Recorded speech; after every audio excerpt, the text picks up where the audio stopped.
Guys, welcome back. I have Coach Sam Smith with me today, and what I wanted to ask him about is he has a lot of different experiences, particularly in the athletic realm, but I wanted to kind of ask him a more general question, which was, what is a difficult challenge that he had kind of in those teenage formative years that he still takes with him today and that he works with his clients on because it was so transformative? So Sam, let me ask the question initially. What is the big challenge that came to mind when I asked you that question? Yeah. So you brought up a good point about formative years, because for me, those early teen years, I was starting to grow rapidly in golf and the level of competition and results, et cetera, et cetera. And so I started to shift onto this very specific path of trying to pursue golf to the highest level. And so you come into high school and there's different social groups, there's other sports, there's lots of girls, like there's all these. Maybe for you. Yeah. But there's just a lot of noise, yeah. and for a young kid, your eyes are starting to open to like all this, and when you're trying to potentially pursue this goal or path that's very rigid and requires a lot of discipline, it becomes challenging. Because now you're getting pulled in other directions, and it's very easy to succumb to that and try to blend in with this other group or try to be someone you're not, so that you're accepted, because that's such a big driver when you're a teenager. So when you said that, I instantly thought about those years in high school being very challenging because I had these extremely high aspirations to go to college, play professionally, and I could see an easy way of not achieving that by associating with certain people or trying to be part of groups within our ecosphere of high school that would maybe make me feel better about myself, but it would pull me away from where I wanted to go. And so I battled that a lot. Yeah, how in the world at, let's call it 15 years old, how did you have that awareness? I mean, did you talk to somebody about that? Or No. You just got it? Well, as I reflect on it, I recognize that internal struggle I had. Mm-hmm. I didn't fully understand what was going on at the time. Okay. But I could feel internally this like push and pull of, well, I want to go this way or I want to do this, but I know I need to stay over here. So like my internal voice was trying to guide me this way, but this, or let's use a different analogy, like well, the monkey and the elephant and the rider. It's Jonathan Haidt's book, Happiness Hypothesis. I think a lot of other psychologists have used that. So like my elephant, which is like my unconscious side, wanted to go this way because it's like I want all this pretty stuff. But the rider of the elephant's like, no, we need to stay on this path. And so I was having that battle at that point. Tension. Yeah, tension. And so thankfully I got through it. And I made it to the next stage, which was college. And again, the whole thing happens again. But it's bigger this time. But it's much bigger. And so that was a whole nother experience. But again, I'm like, it's this battle. And then it happened again when I went professionally. And then now me being a coach and working with people, I see them going through the same struggle.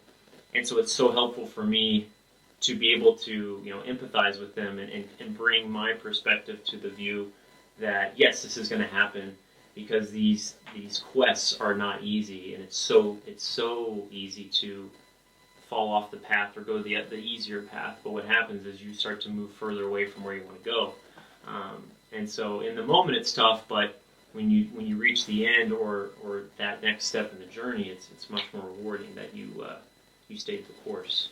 So when might somebody know that it actually is time to shift course?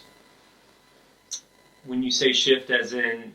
so let's say, you wanted to be a professional golfer. Yeah. At 15 years old, everybody wants to be a professional or whatever in something. Yeah. Most people don't actually reach that stage. Yeah. When would somebody pivot? And I know it's unique to the individual, but what might some things be that somebody would need to look for to say, maybe this isn't the pathway for me anymore? Yeah, that's such a great question because it's so like you said, it's unique to each person, but I think there has to be a glimpse of potential. Like you accomplished something, or you finished X place in a competition, or you did something that shows either yourself, well, ideally yourself, but also a coach or somebody whose opinion you value greatly. It's like, okay, by seeing that, there is a potential for you to achieve this or move in that direction. So goals versus fantasies, basically. Yeah, there needs to be something tangible. So it's like I might want to be a professional football player, but at 36 and pretty unathletically powerful at this point, I'm probably not going to be a professional football player. He's so a kicker. My buddy's still playing. Robbie Gold's he's still going, man. He's in the Super awesome. Bowl this weekend. Oh, yeah, for 49ers. Yeah, he's a Bears kicker he's Penn Stater. Anyways, I digress. But the reason why I was so curious about this is because so many people come in here looking for something. Mm-hmm. They want to get somewhere or go someplace. Yeah. And I actually, this is fresh in my mind. I just spoke to Mazar, and he mentioned how important patience and perseverance were. Mm-hmm. You're talking about being so steadfast when the world is pulling you in another direction. Yeah. When is it time to say, F that noise? Yeah. Versus when is it time to say, you know what? Maybe I do need to change course. Yeah.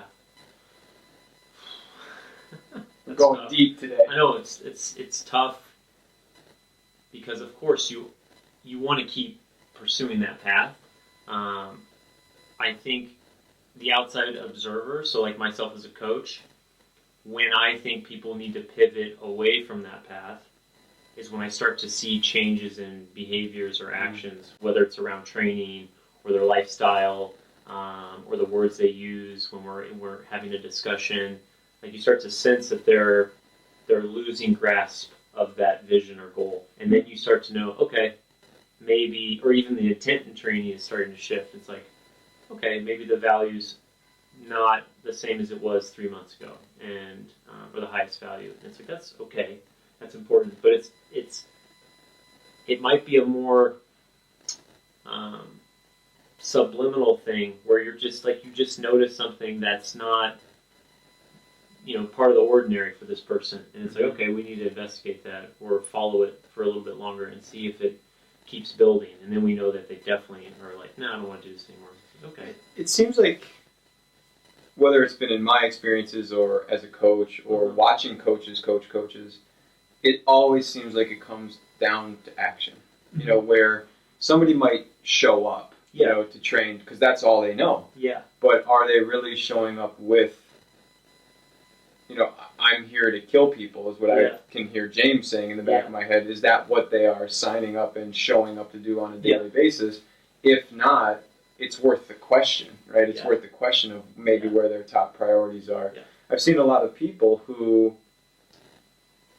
want to be there, but that's being injected by the rest of the world, because it's interesting now that influencers, right, are kind of hearing influence from the market all the time. Like, hey, are you going to do this? Or are you going to do that? It's like, oh, do I need to do this and do I need to do that? Yeah. It's almost flipped at this point where they're being pulled into the fray sometimes. And so I think it's an interesting conversation to just bring up that question. So for you, when did you know that it was time to move on from golf? Oh, yeah, that's great. I think so of course, I went to college. I went to a great college. I had a good career. And then I assumed that the next step was to play professionally, because if I reverted back to the 15-year-old, that's what I wanted to do. So I was like, yeah, this is what I'm going to do. I'm going to be a pro, and I want to do that. And as I got into it and started competing, I started to realize that this wasn't, like, I didn't feel like this is what I needed to do. Like, there just wasn't this alignment piece that I had from 9 years old to 22, where it was just like, but then at 23, it was like, I don't know, I'm unsure. And so that started to show up in my practice routine, or the intent I put into practicing, my desire to compete and go to various tournaments or travel. It just wasn't wasn't there. So I lost that internal drive.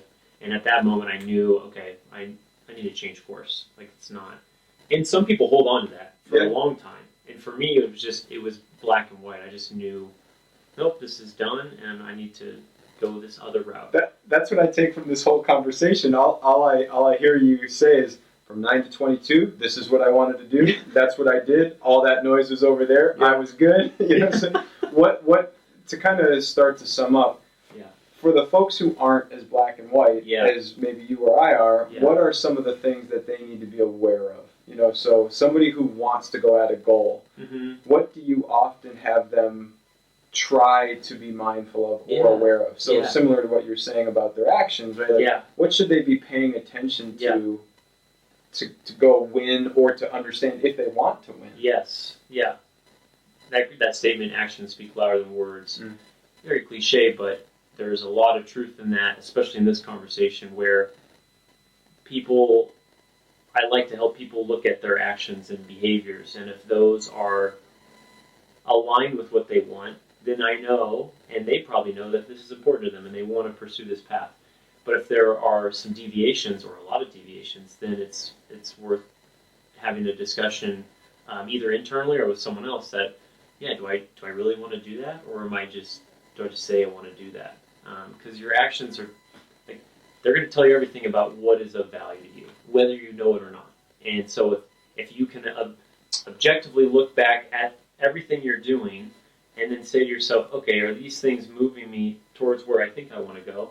And if the answer is no, then you don't want that. You want something else. And there's nothing wrong with that. Yeah. But it's important to look at that objectively, whether you do it by yourself, which is very hard, or you have somebody who's not biased and they can help you look at that. And then now you can start to implement behaviors that are going to move you to a goal you actually care about. And then you're going to have a greater chance of success as a byproduct. Yeah. Guys, I think you can think about a lot of things from this conversation, namely, if your actions aren't aligned with what you say your goals are, it's worth a little bit of investigation, whatever that investigation turns up. Anyways, thanks so much, Sam, and thanks everybody. We'll see you next time.